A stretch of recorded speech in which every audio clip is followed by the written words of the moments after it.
Good morning friends, আমি পূজা আবারও চলে এসেছি তোমাদের সাথে নতুন একটা আপডেট ভিডিও নিয়ে। পূজাস অ্যাক্টিভিটি চ্যানেলে তোমাদের সকলকে জানাই অনেক অনেক স্বাগত।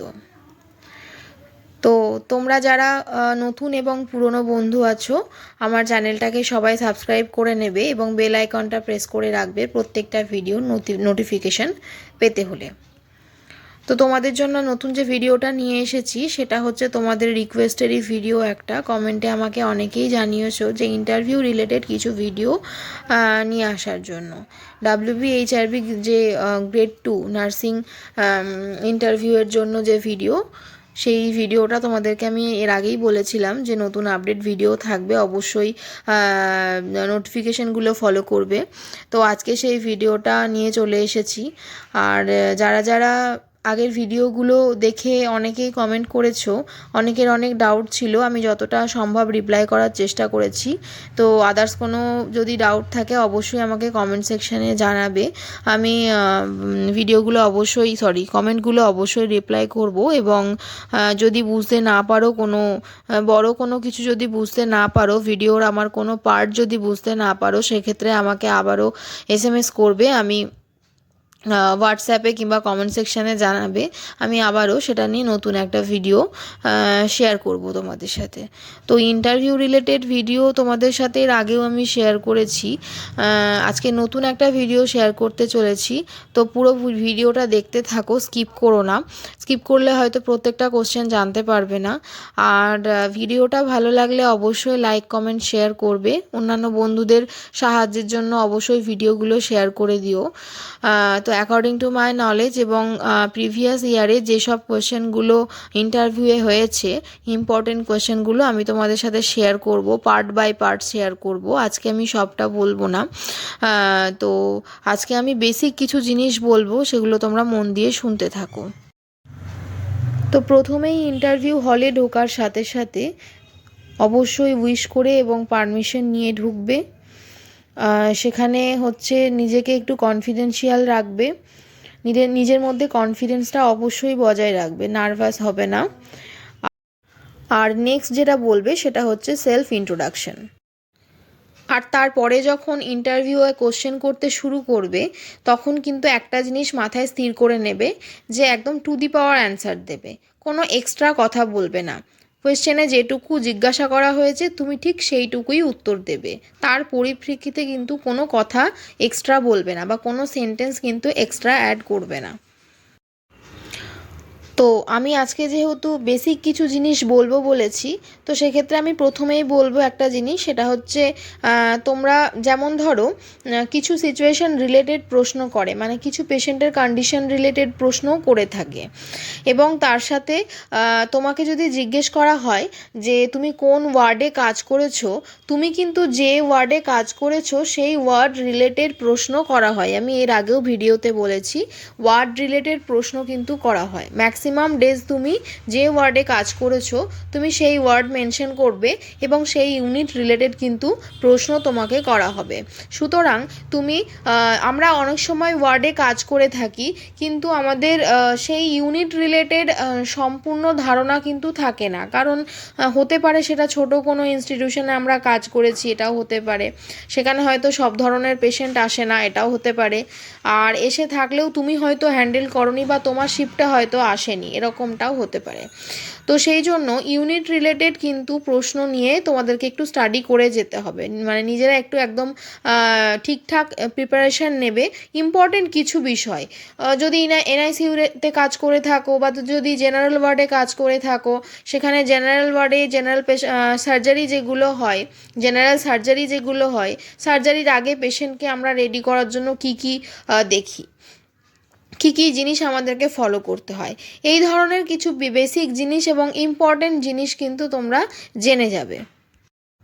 যদি সার্জিক্যাল ওয়ার্ডে কাজ করে থাকো, সেখানে ধরো সার্জারি পেশেন্ট ওটিতে যাওয়ার আগে ঠিক আছে, আমরা কি কি জিনিস ফলো আপ করে থাকি, ব্লাডের মধ্যে, ব্লাড রিপোর্টের মধ্যে আমরা কি কি ফলো করে থাকি, যেমন আমরা সিটিবিটি দেখি, তারপরে হচ্ছে সেরোলজি রিপোর্ট দেখে থাকি।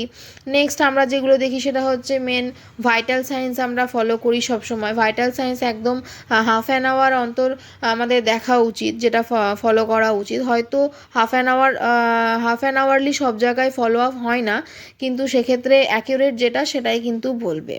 আর কি কি দেখা হয়ে থাকে, যেমন ধরো হোম মেডিসিন, পেশেন্ট কোনো হোম মেডিসিন খেত কিনা সেটা আমাদেরকে ফলো আপ করতে হয়। বাড়িতে কোনো হোম মেডিসিন মানে ব্লাড থিনার কোনো মেডিসিন, বা হচ্ছে সুগার প্রেশার থাইরয়েডের কোনো মেডিসিন, বা রাতে ঘুমের কোনো ওষুধ মানে অ্যাংজাইটি রিলিফ কোনো মেডিসিন, যেমন হচ্ছে প্যানাজেপ, ক্লোনাজেপাম, এই ধরনের কোনো ট্যাবলেট নিয়ে থাকে কিনা সেটা আমাদেরকে জানতে হবে। তারপর হচ্ছে আমরা সবসময় কোয়েরি করে নেব, যতই আমরা রিপোর্টে দেখতে পাই না কেন আমাদেরকে বেসিক কিছু জিনিস পেশেন্টকে বা পেশেন্টের পার্টি থেকে কোয়েরি করে নিতে হয়। যেমন আগে কোনো বড় সার্জারি হয়েছে কিনা, বা আগে কোনো হচ্ছে হার্ট রিলেটেড কোনো সমস্যা ছিল কিনা, এই সংক্রান্ত জিনিসগুলো আমাদের কিন্তু ফার্দার কোয়েরি করে নেওয়া উচিত। বা কোনো ব্রিদিং প্রবলেম আছে কি না, এই সবগুলো সমস্ত কিছু আমরা কোয়েরি করে নেব। তো এই ধরনের সাধারণ কিছু জিনিস আমাদেরকে কিন্তু জেনে যেতে হবে। তো নেক্সট হচ্ছে যেমন ওটি রিলেটেড কিছু প্রশ্ন করতে পারে, যেমন ধরো ওটির ফিউমিগেশনের জন্য কি কি কেমিক্যাল লাগে, কতক্ষণ ওটি ফিউমিগেশনে রাখতে হয়। তারপর হচ্ছে ওটি ফিউমিগেশন হওয়ার পরে যখন আমরা ওপেন করছি তখন আমাদেরকে কি কি টেস্টে পাঠাতে হয়, কালচার টেস্টে পাঠাতে হয়, এইগুলো জেনে যেতে হবে। বা যেমন ধরো ওটি স্টেরিলাইজেশনের জন্য কিন্তু আমরা মানে বিভিন্ন ধরনের ইনস্ট্রুমেন্ট, মানে কিছু কিছু ইনস্ট্রুমেন্ট যেমন ধরো সাইডেক্সে রাখা হয়, যেগুলো শার্প ইনস্ট্রুমেন্ট আছে সেগুলো আমরা সাইডেক্সে দিই, সেখানে কী কী কেমিক্যাল থাকে সেটা জেনে যেতে হবে। তারপর হচ্ছে যেমন ধরো কিছু ইনস্ট্রুমেন্ট আছে যেগুলো আমরা অটোক্লেভিংয়ে দেওয়া হয়, অটোক্লেভ করা হয়, সেই সমস্ত অটোক্লেভে কতক্ষণ থেকে কতক্ষণ রাখা হয়, কত ডিগ্রি টেম্পারেচারে রাখা হয়, এভরিথিং, এই যে জেনারেল যে জিনিসগুলো সেই জিনিসগুলো তোমাদেরকে জেনে যেতে হবে। নেক্সট কিছু সাধারণ প্রশ্ন করা হয়, যেমন ধরো এগুলো আমরা সবাই জেনে থাকবো, যেমন কিছু এমার্জেন্সি ড্রাগের নাম বলতে বলা হলো, ঠিক আছে, সেখানে তুমি এমার্জেন্সি ড্রাগের নাম বললে এবং তার সাথে যদি ইউজ জিজ্ঞেস করে সেক্ষেত্রে তোমাকে কিন্তু সেই ড্রাগের কি কি ইউজ আমাদেরকে প্রিপারেশন নিয়ে যেতে হবে। বা হয়তো দেখা গেল কিছু ক্ষেত্রে এমনও হয় যে এমার্জেন্সি কিছু 4টে বা 3টে ড্রাগের নাম করলো এবং সেটা বললো, মানে উনি নাম করে দিলেন, মেনশন করে দিলেন, তোমাকে হয়তো ইউজটা বলতে হলো, সেই ক্ষেত্রে তোমাদেরকে প্রিপারেশন নিয়ে যেতে হবে। আমি আজকে বেসিক কিছু জিনিস বলে যাচ্ছি, নেক্সট তোমাদেরকে কোয়েশ্চেন ইন ডিটেল আমি বলবো।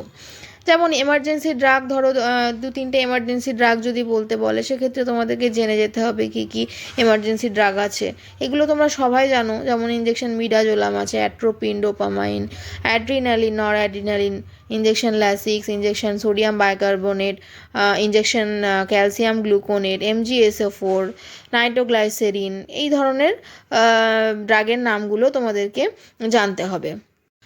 আর এছাড়াও যেটা বেশিরভাগ ক্যান্ডিডেটকে জিজ্ঞাসা করা হয় যে নার্সিং প্রফেশনে কেন আসা হয়েছে, তো সেটা তোমাদের পার্সোনাল ব্যাপার, তোমরা নার্সিং প্রফেশনে কে কেন এসেছো, বা কেউ যদি এখানে ইন্সপিরেশন হয়ে থাকে তার নাম উল্লেখ করে তুমি বলতে পারো। বা তোমার এই জব যদি মানে যে বেড সাইডে আমরা কাজ করি, পেশেন্ট সাইডে কাজ করতে যাদের ভালো লাগে, তোমরা এটা নিজেদের অ্যাকর্ডিং টু তোমার আসার যে কারণটা, কী কারণে তুমি এসেছো, কেন ভালো লেগেছে এই প্রফেশন, সেটা তুমি বলে দেবে। আর লাস্ট আরেকটা জিনিস যেটা বলবো সেটা হচ্ছে কিছু ক্যান্ডিডেটকে জিজ্ঞেস করা হয়ে থাকে যে তোমাদের দূরে পোস্টিং হলে তোমরা কি যেতে পারবে, মানে তুমি কি যেতে চাও। তো সেক্ষেত্রে তোমাদের আমার মনে হয় অ্যান্সারটা পজিটিভ দেওয়াই উচিত, যে হ্যাঁ দূরে পোস্টিং হলেও আমি যেহেতু জব করতে এসেছি সেহেতু আমি যেখানেই পোস্টিং হোক না কেন আমি যাব। এবার সেক্ষেত্রে তুমি লাস্টে একটা রিকোয়েস্ট করতে পারো তোমার যে কারণটা দিয়ে, যে এটা অনেকের ক্ষেত্রে হতে পারে যে না আমার বাবা মা বয়স্ক, তো সেক্ষেত্রে যদি আমার পোস্টিংটা আমার কাছাকাছি কোথাও ব্লকের মধ্যে বা হয়তো কাছাকাছি কোনো জায়গায় দেওয়া হয় সেক্ষেত্রে আমার সুবিধা হবে, বা হয়তো হতে পারে অন্য কোনো আদার সমস্যা, সেই কারণটা মেনশন করে বলতে পারো যে দেওয়া হলে সুবিধা হয় কিন্তু দূরে পোস্টিং হলে আমি অবশ্যই যেতে রাজি আছি। এইভাবে পজিটিভলি অ্যান্সারটা দেওয়া উচিত। তো আজকে আমি তোমাদের সাথে ভিডিওতে কিছু বেসিক জিনিস শেয়ার করলাম, তোমরা আশা করি বুঝতে পেরেছো। ভিডিওটা কোথাও বুঝতে সমস্যা হলে অবশ্যই আমাকে কমেন্ট সেকশানে কমেন্ট করে জানাবে, ভালো লাগলে লাইক করবে, আর বন্ধুদের সাহায্যের জন্য শেয়ার করার অনুরোধ রইল। আবারও বলছি, নতুন এবং পুরনো বন্ধু যারা আছো তারা অবশ্যই তোমরা যারা এখনও পর্যন্ত চ্যানেলটা সাবস্ক্রাইব করোনি, বেল আইকনটা প্রেস করোনি, তারা অবশ্যই করে দেওয়ার অনুরোধ রইল তোমাদের প্রয়োজনে। আর আমি এবার পার্ট 1টা দিলাম, নেক্সট তোমাদের ইন্টারভিউ রিলেটেড কোয়েশ্চেনই দেবো। তোমরা যেহেতু ইন্টারভিউ রিলেটেড কোয়েশ্চেন পেতে চাও সেহেতু তোমাদের এছাড়াও তোমরা কিছু ক্যান্ডিডেট আছো যারা আমাকে হোয়াটসঅ্যাপে নক করেছো ইন্টারভিউ রিলেটেড প্রশ্ন দেওয়ার জন্য। তো নেক্সট ভিডিও ইন্টারভিউ রিলেটেডই হবে, আশা করছি ভিডিওগুলো ভালো লাগবে। তো আজকের মতো আমি এখানেই শেষ করছি ভিডিওটা, দেখা হচ্ছে নেক্সট ভিডিওতে, টাটা।